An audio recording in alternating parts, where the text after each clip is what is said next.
अस्सलाम वालेकुम। वालेकुम सलाम। जी चाचा की हाल है? अल्हम्दुलिल्लाह ठीक ठाक है। करम वाला दा सुधा जी। मैं भी पट्ठे पुट्ठे पा के आया सी, मैं कहा चाचा भी हाथे छुड़ावा।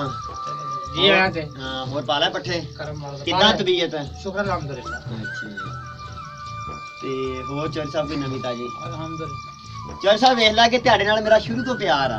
हाँ जी हाँ जी। ਹਾਂ ਹਾਲਾਂਕਿ ਤੁਸੀਂ ਉਮਰ ਮੇਰੇ ਬਾਪ ਦੀ ਉਮਰ ਦੇ ਆ ਤੁਸੀਂ ਤੇ ਲੇਕਿਨ ਦੋਸਤੀ ਤੁਹਾਡੀ ਮੇਰੇ ਨਾਲ ਆ। ਇਹ ਸਿਰਫ ਪਿਆਰ ਦੀਆਂ ਗੱਲਾਂ। सही है। ਹੋਰ ਸੁਣਾ ਸਭ ਠੀਕ ਠਾਕ? करम वाला दा। ਤੇ ਉਮਰ ਆਪਣੀ ਵੀ ਏਡੀ ਕੋਈ ਨਹੀਂ ਓ। ਮੈਂ ਹਿਸਾਬ ਲਾਇਆ ਕਿੰਨੀ ਉਮਰ ਤੁਹਾਡੀ? 48 साल। 48 ਸਾਲ ਤੇ ਮੇਰੀ ਆ 33 ਸਾਲ ਪਿਛਲੇ ਹਫਤੇ ਖਤਮ ਹੋ ਗਈ ਆ। 34ਵੀਂ ਚ ਮੈਂ ਵੀ ਪੈ ਗਿਆ ਵਾਂ। ਥੋੜਾ ਹੀ ਫਰਕ ਆ। ਤਕਰੀਬਨ ਮੈਂ ਹਿਸਾਬ ਲਾਇਆ ਕਿ ਕੋਈ 4500 ਤੇ 75 ਤੇ ਦਿਨ ਬਣਦੇ ਆ। ਤੁਸੀਂ ਮੇਰੇ ਤੋਂ ਵੱਡੇ ਆ ਤੇ ਤਕਰੀਬਨ 1,31,400 ਘੰਟੇ ਵੱਡੇ ਆ ਤੁਸੀਂ ਮੇਰੇ ਤੋਂ। सही है। ਐਡਾ ਜ਼ਿਆਦਾ ਫਰਕ ਕੋਈ ਨਹੀਂ ਹੋ।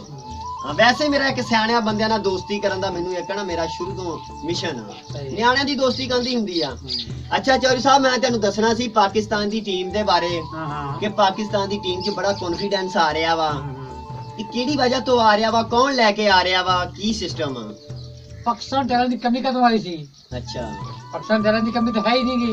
ते थोड़ी जी पॉलिश करने वाली है बच्चों को, और वाला कोई नहीं गा। ਸਹੀ ਤੇ ਪਾਕਿस्तान ਨੂੰ ਕੈਪਟਨ ਵੀ ਅੱਛਾ ਮਿਲ ਗਿਆ। कैप्टन भी अच्छा मिल गया, विकेटकीपर भी अच्छा हुआ, बॉलिंग भी अच्छी पाकिस्तान की।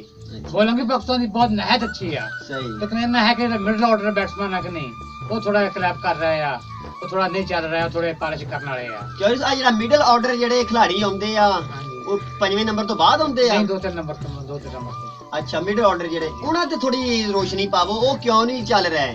पता नहीं यार। ਆ ਮੁਹੰਮਦ ਹਫੀਜ਼ ਹੋਇਆ ਤੇ ਆ प्रोफेसर हैदर अली होया ये चल नहीं रहा है। प्रोफेसर बहुत अच्छा प्लेयर हुआ, नहायत अच्छा प्लेयर हुआ, लेकिन पता नहीं क्यों नहीं चल रहा। अपना जो कहते हैदर अली, वो भी अच्छा प्लेयर हुआ, हैदर अली भी अच्छा हुआ, लेकिन पता नहीं यार वो समझ नहीं आती भी यहाँ ਉਹਦੀ ਹੁਣ ਪਾਕਿस्तान ਦੀ ਪੋਜੀਸ਼ਨ ਇਹ ਆ ਕਿ ਇੱਕ ਦੋ ਖਿਡਾਰੀ ਮੈਚ ਨੂੰ ਅਪ ਕਰ ਦਿੰਦੇ ਆ। ਆਪ ਕਰ ਦਿੰਦੇ ਆ। ਇੱਕ ਦੋ ਖਿਡਾਰੀ ਜਿਹੜੇ ਰੁਕ ਯਾਰ ਜਾਣ। ਫਖਰ ਤਮਾਨ ਖਲੋ ਜਾਵੇ ਨਾ, ਫਖਰ ਤਮਾਨ 10 ਓਵਰ ਖੇਲ ਜਾਵੇ, ਸਮਝੋ ਕਿ ਮੈਚ ਜਿੱਤ ਗਿਆ ਪਾਕਿਸਤਾਨ। ਹੁਣ ਟੀਮ ਦੇ ਵਿੱਚ ਜਿਹੜੇ ਤਿੰਨ ਖਿਡਾਰੀ ਆ ਉਹ ਬੜੀ ਅੱਛੀ ਫਾਰਮ ਦਿਖਾ ਰਹੇ ਆ। ਫਖਰ ਜ਼ਮਾਨ, ਬਾਬਰ ਆਜ਼ਮ ਤੇ ਵਿਕਟ ਕੀਪਰ ਮੁਹੰਮਦ ਰਿਜ਼ਵਾਨ ਬਹੁਤ ਅੱਛੇ ਖੇਲ ਰਹੇ ਆ ਤੇ ਪਾਕਿस्तान ਨੂੰ ਫਤਹ ਦੇ ਰਹੇ ਆ ਇਨਸ਼ਾਅੱਲਾ। ਤੇ ਬਾਕੀ ਚੌਰੀ ਕੇ ਪਾਕਿस्तान ਦੀ ਟੀਮ ਨੂੰ ਪਾਲਿਸ਼ ਦੀ ਜ਼ਰੂਰਤ ਆ। ਪਾਲਿਸ਼ ਦੀ ਜ਼ਰੂਰਤ ਹੈ। ਠੀਕ ਤੇ ਹੁਣ ਮੈਚ ਕੱਲ ਨੂੰ ਆ? ਹਾਂ ਕੱਲ ਜੁਮੇ ਨੂੰ। ਠੀਕ ਕੱਲ ਵੀ ਮੈਚ ਬਸ ਔਖਾ ਹੀ ਜਿੱਤੇ ਆ। ਔਖਾ ਜਿੱਤੇ ਆ। ਉਹ ਪਿੱਚ ਵੀ ਥੋੜਾ ਮੋਚਰ ਸੀਗਾ, ਜਿਹਦੀ ਵਜ੍ਹਾ ਨਾਲ ਉਹਨਾਂ ਪਹਿਲੋਂ ਬੈਟਿੰਗ ਕਰਨੀ ਪੈ ਗਈ ਤੇ ਨਾਲੇ ਨਵੀਂ ਪਿੱਚ ਸੀ ਉਹ ਜ਼ਿੰਬਾਬਵੇ ਪਿੱਚ ਨਵੀਂ ਸੀ ਪਾਕਿਸਤਾਨ ਵਾਸਤੇ। ਕੁਝ ਪਲੇਅਰ ਕਰਕੇ ਖੇਡੇ ਸੀ, ਕੁਝ ਨਹੀਂ ਸੀ ਖੇਡੇ ਹੋਏ। ਠੀਕ ਆ ਚੌਰੀ ਸਾਹਿਬ ਬਸ ਹੈ। ਠੀਕ ਹੈ ਜੀ। ਹਾਂ ਮੈਂ ਕਿਹਾ ਚੌਰੀ ਸਾਹਿਬ ਬੈਠੇ ਹੋਣੇ ਆ। ਚਲੋ ਠੀਕ ਹੈ। ਠੀਕ ਆ।